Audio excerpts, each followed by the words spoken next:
स्वयं नित्य निरंतर कर्मों के जाल को रच रहा है और अपने आप को बांध रहा है। आपको मुक्त होना है, बंधना नहीं है। जीव का जन्म कर्मों के अनुबंध से होता है, कर्मों के बंधन से होता है, और उसको अपना ऋण चुकाना होता है। कर्मानुबंध ये बहुत सूक्ष्म विषय है। जैसे आप जिस परिवार में जन्म लिए हैं तो उस परिवार के लोगों से आपका ऋण है, इसलिए उसी परिवार में आप आए हैं, और ऋणानुबंध उसको बिना चुकाए या बिना वसूल किए आप वहां से जाएंगे नहीं। आपको लेना है तो वसूल करना है, और देना है तो चुकाना है। ये पूर्व के जन्मों से निश्चित किया गया है। जैसे किसी के यहां पुत्र हुआ, जन्म से ही पैसा खर्चा शुरू हुआ, जो बड़ा हुआ तो उद्दंडता के द्वारा मार पूरे परिवार को क्लेश पर क्लेश देता चला जा रहा है। ये तुम्हारे कर्म का फल है। या ऐसे शक्तिहीन बुद्धिहीन ऐसे पागल पूरे जीवन सेवा करो, तुमसे अपना हिसाब चुकाने के लिए वो आया है। अब परिवार के जो सदस्य जुड़े आके, मतलब पत्नी आते ही पूरी हृदय में आनंद, परिवार में आनंद, और जीवन भर वो आनंद ही सुख देने के लिए उसका जन्म हुआ। वो अपना ऋणानुबंध मुक्त, और आते ही भयंकर क्लेश खड़ा कर दिया, बीच में दीवाल और झगड़ा वैसा, फिर अतरे दिन मारपीट शुरू, कलह अशांति, पूरा जीवन नरक हिसाब करने आए। यहां ऋण चुकाए बिना कोई जा नहीं सकता, ऋण चुकाना पड़ेगा। किसी का ऋण वसूल करना है तो किसी को ऋण चुकाना है, दोनों काम करने होते हैं। अनेक जन्मों में अनेक लोगों के साथ हमने जो बर्ताव किए हैं, अच्छे या बुरे, वो होंगे। अब किसी आदमी को हम जानते नहीं, अचानक मिला, अचानक टक्कर लगा और मार पीट गाली गुप्ता सब कर दिया, चुपचाप सह लो। क्यों? ये आपका हिसाब है, पूर्व का हिसाब। हमारा उससे कोई द्वेष नहीं, कोई संकल्प नहीं। अचानक घटना घटी और हमसे द्वेष करने लगा, हमें पीटने लगा, हमें गालियां दे, ये हिसाब है, चुपचाप सह जाओ। अपने घर का भाई ही भारी दुश्मन बन गया और क्लेश दे, हिसाब है। एक प्रभुदत्त ब्रह्मचारी जी की वाणी में पढ़ा था, एक महात्मा जी भ्रमण करते थे तो उस समय असरफियां चलती थी, मोहरे असरफियां, तो उनको भेंट में देते लोग। तो या तो ठाकुर सेवा में लगे तत्काल, या संत सेवा में तत्काल लगे, उसका संग्रह करके डोलना ये ठीक नहीं है। बैरागी के लिए सिद्धांत में ये ठीक नहीं है। तो जब 2, 4, 6, 8 ऐसे मोहरे हुई तो उन्होंने विचार किया कि और भ्रमण करके जब काफी मोहरे हो जाएंगी तो प्रयागराज में जब कुंभ पड़ता है, एक बार पूरे सब अखाड़े के संतों को, अलग अलग संप्रदाय सब संतों को बुलाएंगे और सबको पवाएंगे। अब साधु है तो यही विचार करेगा, और क्या विचार करेगा। तो उन्होंने एक ऐसे डंडा बनवाया, बेंत, जो ऊपर से चूड़ीदार और भीतर पोला, और मोहरे उसमें डालते गए। और भ्रमण, जहां जहां श्रद्धालु भगत थे सबके यहां जाना और इच्छा रखना कि एक मोहर तो दे दे दक्षिणा में।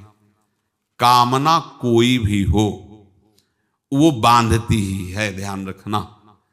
इसीलिए प्रभु जो चाहे वो करे, अपनी चाह नहीं रखनी चाहिए, अपनी चाह प्रभु की चाह में मिला देनी चाहिए।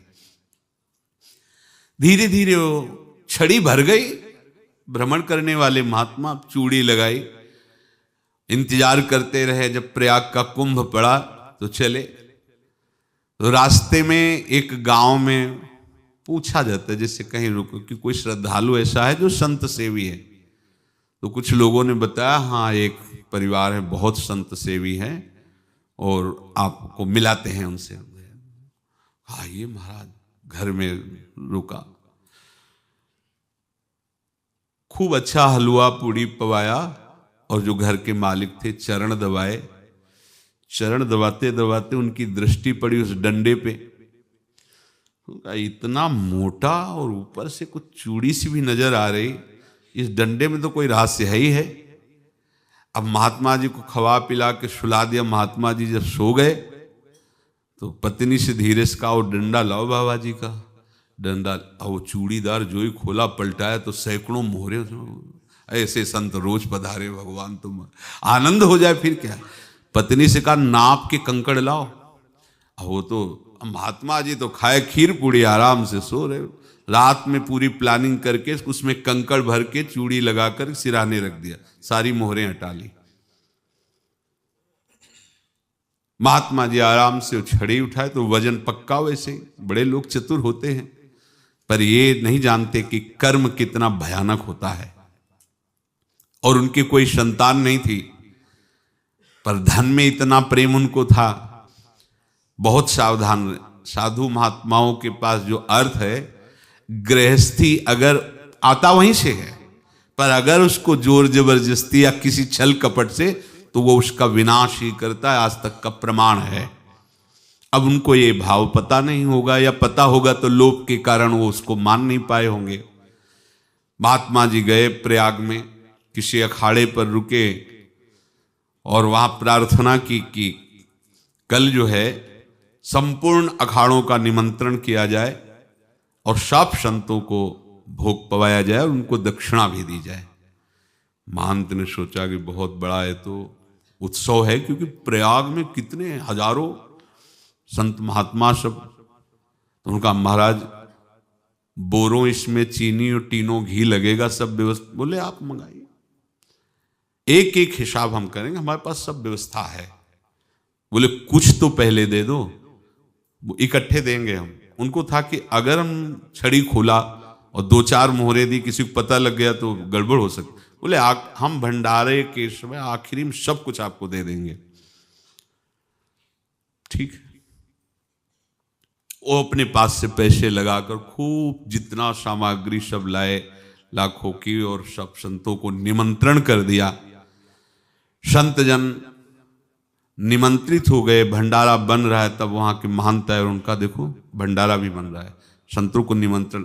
अब आप अर्थ की व्यवस्था कीजिए, क्योंकि इतनी बड़ी हमारी सामर्थ्य नहीं थी जितना हमने किसी तरह हमने व्यवस्था की। अब मुझे अर्थ चाहिए, तभी आगे की व्यवस्था बढ़ेगी। संतों को दक्षिणा देंगे और जिनसे अर्थ लिया उनको दे। देखो रसोई बन गई है सब। उनका छत में विश्वास नहीं तो ये अभी चूड़ी खोली। उनको तो था ना कि मोहरे हैं, कंकड़। तो अब जैसे कितना उनको सदमा लगा होगा। हजारों संतों का निमंत्रण, रसोई बन, मतलब संत हो के छल कपट। तो उनका, महाराज आपने तो हमारा नाश कर दिया, जो महंत थे। अब बताओ रसोई बन गई, संत निमंत्रित हो गए और आप ये कंकड़ दिखा रहे हैं हमको। आपने तो हमें बर्बाद कर दिया, हमारी इतनी सामर्थ्य नहीं थी, आप पहले बता देते। संत होकर ऐसा छल कपट। अब वो बोले तो क्या बोले, क्योंकि उनको पता था कि मोहरे हैं इसमें। अंदर से उनका चिंतन गया उसी सेठ के पास, अच्छा ऐसा धोखा हमारे साथ किया, भोगोगे तुम। ये जो निकलता है ना भोगोगे, ये अकाट्य होता है। क्योंकि किसी का भी हृदय, मान लो किसी भी जीव जंतु को आप कष्ट दें और उसका हृदय आह भर जाए, तो वो आह वज्र की लेख है, तुम्हें भोगना पड़ेगा। वो देखो भीष्म जी को भोगना पड़ रहा है ना।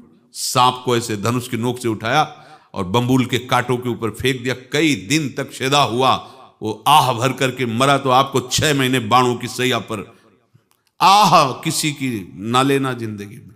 कोई ऐसा कोई आह भर करके कह दिया तुम समर्थ हो, हम तो कुछ कर नहीं सकते, और अंदर से दुखी, फिर तुम्हारी सामर्थ्य काम नहीं करेगी, मिट्टी में मिला देगी। फिर ये तो संत थे और भगवत आराधना के लिए, संत आराधना के लिए ही ऐसा किए हुए थे। अब इनका कैसे मुंह दिखाएं, अब क्या करें। सुबह संत जन आएंगे, सबके बीच में हमारी कि देखो इन्होंने, अब क्या करें। गए और संगम में जाके छलांग लगाई, अपने प्राण त्याग दिए। अब उनके तो पास मोहरे थी और व्यापार बढ़ा, और 9-10 महीने बाद ही लड़का हुआ। अब तो उनको कि संत फलीभूत हो गया। देखो व्यापार चल रहा, लड़का नहीं होता था, लड़का भी हो गया, बड़ा आनंद छा रहा है। जब से वो प्रकट हुए और धन की वृद्धि शुरू हो गई, पढ़ाई लिखाई में उनके खर्चा हुआ सब, बस बीमारी शुरू हो गई उनके शरीर में, अब उसमें पैसा जाना शुरू हुआ। इतने आसक्त वो दोनों हो गए कि कुछ भी हो, व्यापार ठप, संपत्ति बेचना शुरू। तो उन्होंने कहा कि बेटा मैं क्या कर सकता हूं तुम्हारे लिए? बोले हमारी अंतिम इच्छा है प्रयाग चलो, और जितने प्रयाग में संत महात्मा सबको एक बार भंडारा करवाओ, हमारी इच्छा अंतिम है, क्योंकि अंतिम यही इच्छा थी। तो बोले अब ज्यादा संपत्ति तो नहीं रह गई, तो बोले घर बेच दो, मेरे लिए ही तो है, बेच दो। मुझे लगता मैं बचूंगा नहीं, पर मेरी अंतिम इच्छा पूर्ण कर दो। घर बेच दिया, जेवर बेच दी। वहां गए, जब संत सेवा की तो बोले मुझे संगम तक ले चलो। संगम तक ले गए और बोले समझे तुम चुराए थे और हमने उसको छीना है, कुछ नहीं रह गया तेरे पास कुछ, अब केवल ममता और आसक्ति में जलकर मर और नरक प्राप्त कर। मैं वही महात्मा हूं जिसकी तूने मोहरे ली थी, शरीर छोड़ दिया। महात्मा को जन्म लेना पड़ा और इनको दुर्गति भोगनी पड़ी। ऋणानुबंध होश में, ऐसा नहीं कि आप जो कर रहे हैं कोई देख नहीं रहा, कोई हिसाब किताब नहीं, जो कर रहे हैं अवश्य में भोक्तव्यम, बहुत सावधान। अनेक जन्मों में अनेक लोगों से जो कुछ लिया दिया है, इस लेने देने को मिटा देने के बाद ही तुम मुक्त हो गए। इसीलिए एक उपाय है, लेना न देना मगन रहना। क्या? मालिक को समर्पित हो जाओ, मालिक को अपना माना हुआ समर्पित कर दो, खत्म। अहम त्वाम स्वरूपापेभ्यो मोक्षयिष्यामि, सब खत्म, आगे पीछे लेना देना सब खत्म। एकादश स्कंद में भगवान श्री कृष्णचंद्र जी ने कहा जो मेरे चरणों का आश्रय लेकर भक्त मेरा भक्ति करता है, उसके पितृ ऋण, मातृ ऋण, देव ऋण, ऋषि ऋण, सब ऋणों से मैं मुक्त कर देता हूं। बस यही एक उपाय है जो इसके बंद करने का उपाय भक्तों के लिए है, वो यही है, भगवान की शरण में होकर अपना माना हुआ पूरा भगवान के अर्पित कर दो। अर्पित करने का तात्पर्य उसमें अहम हटा दो। तो दियम वस्तु गोविंदम तुभ्यमेव समर्पये। जिनसे तुमने सेवा करवाई है उनकी सेवा करनी पड़ेगी, जिनसे तुमने जो कुछ लिया है उनको देना पड़ेगा। ये लेने देने का व्यापार जब तक समाप्त नहीं होगा तब तक तुम्हारा जन्म मरण चलता रहेगा। अब आपको यहां समझना है, यदि आपसे किसी ने पैसे लिए और बेईमानी करके नहीं दे रहा है तो आप उसको गाली मत दीजिए, आपने बेईमानी की थी इसलिए आपकी बेईमानी हुई है, ले गया, कोई बात नहीं है, बंधन से मुक्त हुए, जो बोझा था चला गया। उसको ऐसा ना देखे कि ये बेईमान हमारे रुपए मार लिए, अब जो कुछ होगा देखेंगे। अगर आप आगे नया कुछ करते हैं तो फिर आगे का हिसाब आपको भोगना पड़ेगा, ध्यान रखना। ऐसा नहीं है कि आपको भोगना नहीं पड़ेगा। एक ही उपाय है कि अब जो शरीर धारण किए इसी में जो भोग ले, आगे ना होना चाहिए। तो क्या करे? सर्वतो भावेन भगवान की शरण ले ले। ये तो सर्वाणि कर्माणि मयि सन्न्यस्य मत्पराहा अनन्ये नैव योगेन माम ध्यायन्तु उपासते तेषामहं समुद्धर्ता मृत्यु संसार से। ये बड़ा कठिन है पार होना, कोई छोटी मोटी बात है। एक महात्मा बाल्यावस्था से भजन करते थे, शालिग्राम भगवान पास रखते थे और उन्हीं की आराधना करके बस पाठ, नाम, जप और भ्रमण करते थे। यौवन अवस्था थी, गंगा जी के किनारे अपने ठाकुर को विराजमान करके स्नान करने के लिए कपड़ा ही उतार रहे थे कि 90 लोग आ गए, भाला तलवार सब ले, मारो मारो इसको मारो, घेर लिया। तो उन्होंने हाथ जोड़कर कहा हमने क्या अपराध किया? कोई सुन ही नहीं रहा। तो उन्होंने कहा मार तो डालोगे ही आप, 90 लोग, हम कोई अस्त्र शस्त्र तो लिए नहीं, एक बार हमें गंगा में डुबकी लगा देने दो और अपने ठाकुर को स्नान करा देने दो, फिर इसके बाद आप मार देना। भगवत इच्छा से वो लोग रुक गए, स्नान किया और अंदर से प्रार्थना की, प्रभु ये क्या लीला है आपकी, आपके सिवा मेरा कोई है नहीं और ये मुझे मारना चाहते हैं। तो भगवान ने जानते हो क्या कहा उनके अंतर में? तुम मेरे में ध्यानस्थ हो करके शरीर को छोड़ो, ये लोग मारेंगे। ये मेरे भजन का फल है कि तुम्हें 90 जन्म नहीं लेना पड़ेगा। एक ही जन्म में 90 मिलके, तुमने 90 हिंसा की थी पूर्व में, तो तुम्हें 90 बार जन्म लेना होता और एक एक करके मारते। ये मेरे भजन का प्रताप है कि एक बार में ही 90 का हिसाब हो जाएगा। तुम आंख मूंदो, मेरे ध्यान में मगन रहो, मेरे प्रताप से तुम्हें कोई चोट नहीं होगी और स्वाभाविक मूर्छावस्था में प्राण तुम्हारे छूट जाए। ऐसा ही हुआ, ऐसा हुआ। तो ये बात समझ लो कि ये जो कर्मानुबंध है, ऋणानुबंध है। आप देखो, अगर शाप महात्माओं ने दिया कि तुम्हारे वंश का इससे विनाश होगा, तो भगवान भी परम धाम जा रहे तो उसी कील से, बाण की नोक में जो मछली लील गई थी, छोटा कण, उसी से की नोक बनाई और उसी नोक को प्रहार किया। भगवान के श्री चरण में वही बाण की नोक लगी और भगवान ने स्वीकार किया ना। भगवान का बड़ा लीला विचित्र है। अगर छुप करके उधर रामावतार में बात, तो इधर ऐसे स्वीकार किया है भगवान ने। ऐसा कहीं नहीं दिखाया कि मैं भगवान हूं तो मैं अपने लिए, ऐसा नहीं दिखाया। नारद जी का हित किया पर नारद जी ने शाप दिया तो भगवान ने स्वीकार किया। बंदरों ने ही सहायता की, जैसा बोले थे वैसा। ये लीला इस शरीर में भोगनी पड़ेगी। हाँ, ज्यादा को कम में भुगता देंगे, पर अब अगला शरीर ना मिले, इसके लिए सर्वतो भावेन भगवान के आश्रित हो जाए। जैसे आपने दुकान फैला रखी है तो उसमें दो काम होते हैं, लेना और देना। किसी को उधार दिया है तो हमें उसे लेना है, और कोई नगद देकर सामान ले रहा है तो उसे सामान देना है, या उधार लिया है तो हमें उधार देना है। अब अगर दुकान बंद करनी है तो तुम्हें देने वालों पर जोर देना है, लेने वालों पर जोर नहीं। लेने वाला तो जाओ हम क्षमा किया, समर्पित किया, हमारा कोई संबंध नहीं, खत्म हो जाए, वो खुशी हो जाएगा। लेकिन देने वाला, तुम अगर दुकान भी उठा दोगे तो जहां भी रहोगे तुम्हारे पास वो आएगा, लाइए हमारा। तो देने पर नजर रखिए, जिसका जिसका हिसाब है वो आपके सामने आता जाए, हटाते जाओ। लेने पर नजर मत रखिए और दुकान फौरन उठा दीजिए, नहीं अगर लेते देते रहे तो चलता रहेगा। आगे चलकर कुछ लेना न देना, मगन रहना बस अपने प्रभु के चिंतन में। अब हम कैसे जाने कि किसको क्या देना है, हमें क्या पता? तो हम पूरा हिसाब जिनको पता है उनको दे देते हैं, समझ रहे हो?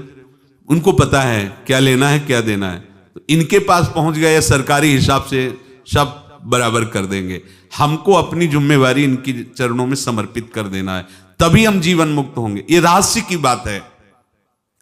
प्रभु कह रहे हैं, यस्य सर्वे समारंभाः काम संकल्प वर्जिताः ज्ञानाग्नि दग्ध कर्माणं तमाहु पंडितम बुधाः। जिसके संपूर्ण कर्मों के आरंभ संकल्प और कामना से रहित हैं, तथा जिसके संपूर्ण कर्म ज्ञान रूपी अग्नि से जल गए हैं, उसको ज्ञानी जन भी पंडित कहते हैं, बुद्धिमान कहते हैं। पूज्य श्री भाई जी महाराज कह रहे हैं, जैसे वहां ज्ञानाग्नि से दग्ध कह रहे हैं, तो अपने वृंदावन वासियों का प्रेमाग्नि से सब कर्म संस्कार दग्न होते हैं। जिस समय आपके हृदय में भगवत प्रेम का प्रादुर्भाव होगा तो लेश मात्र कभी तुम्हें दुख नहीं भोगना पड़ेगा। प्रेम का प्रादुर्भाव होते ही दुख का नाश हो जाता है, महासुख। जब प्रेम का प्रादुर्भाव होगा तो समस्त पाप भस्म हो जाते हैं, अशांति नष्ट हो जाती है, संसार ज्वाला स्पर्श भी नहीं कर सकती है। जब भगवत प्रेम का प्रादुर्भाव होता है तो हो सकता है उस उपासक के जीवन में दुखों का पहाड़ टूट पड़े, परिवार खिलाफ, शरीर रोगी, अव्यवस्था, बहुत बहुत कुछ, सब कुछ। कह रहे हैं इतना सब होने पर भी उसके हृदय में कोई भी दुख नहीं होता। ऐसा सामर्थ्यशाली भगवत प्रेम है। भगवान के चरणारविंद का जिसके हृदय में प्रेम है, भारी से भारी दुख भी उनको विचलित नहीं कर सकता।